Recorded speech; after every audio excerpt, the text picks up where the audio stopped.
और अभी तक उनकी कोई रिहाई नहीं हुई। हम उन सब की रिहाई के लिए आवाज़ उठा रहे हैं कि उन सबको रिहा कीजिए। जितने भी लोगों ने जिन्होंने हक के लिए आवाज़ उठाई थी और अब तक में उठाते रहे, उन सब जितने भी लोगों को अरेस्ट किया गया उन सबको रिहा किया जाए, उन सबको रिहा किया जाए, उन सबको रिहा किया जाए, चाहे वो कोई भी हो, चाहे वो मिरान हैदर हो, चाहे वो गुलफ्शा फातिमा हो, चाहे वो डॉक्टर कफील खान हो, सबको रिहा।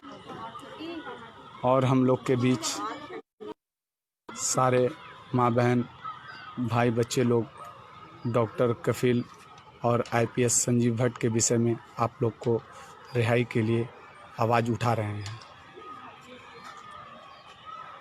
हम लोग सब जनता फाउंडेशन की तरफ से इकट्ठा हुए हैं और हम लोग लॉकडाउन का पालन करते हुए, सोशल डिस्टेंसिंग का पालन करते हुए हम लोगों ने यहाँ पर डॉक्टर कफील खान और जो संजीव भट्ट और खालिद सैफी, इशरत जहां, मिरान हैदर, शिफाउर रहमान, गुलफ्शा फातिमा, इन सब के लिए हम लोग आवाज़ उठा रहे हैं कि मतलब इन सब को रिहा कीजिए। शिफाउर रहमान जो थे उन्होंने वो एल्यूमिनाई एसोसिएशन के जो हेड थे उनको अरेस्ट किया गया है क्योंकि उन्होंने प्रोटेस्ट ऑर्गेनाइज़ किया था। उन पर भी यूएपीए लगा दिया गया। इशरत जहां जो एक सामाजिक कार्यकर्ता हैं उन पर भी यूएपीए लगा दिया गया।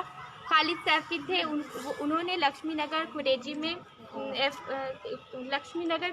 में प्रोटेस्ट ऑर्गेनाइज किया गया था, उन पर भी यूएपीए लगा दिया गया। पहले तो सिंपल एफआईआर लगाया गया, उसके बाद यूएपीए लगा करके उनको भी जेल में डाल दिया गया, जिनकी अभी तक रिहाई नहीं हुई है।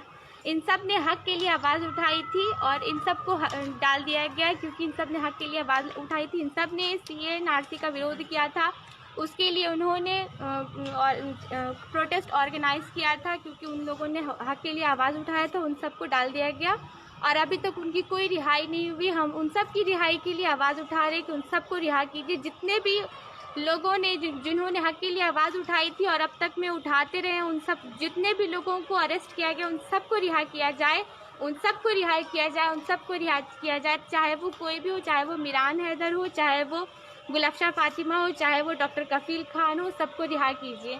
प्लीज़ उनको जल्द से जल्द रिहा कीजिए।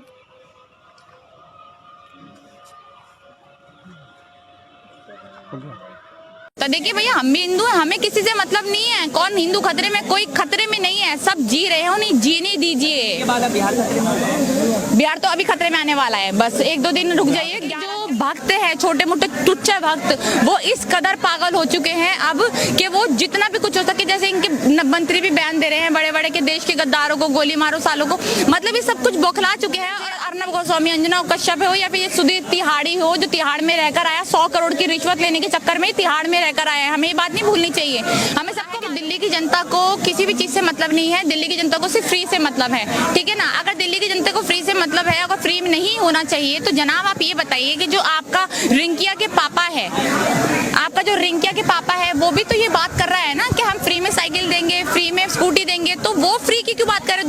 2 रुपए किलो आटा देंगे, तो वो फ्री की बात क्यों कर रहे हैं? जब फ्री इतना ही खराब है तो आप भी उन चीजों को लागू क्यों कर रहे हैं? आप मत करिए लागू। पर अगर हमारे टैक्स का पैसा हम पर ही खर्च किया जा रहा है तो इनको इसमें प्रॉब्लम हो रही है कि भैया आप टैक्स का, क्योंकि पता है ना कि 70 में से एक भी सीट नहीं आएगी। अब इनका जो मतलब वो फ्री देने वाला है वो इतना ज्यादा काम आए।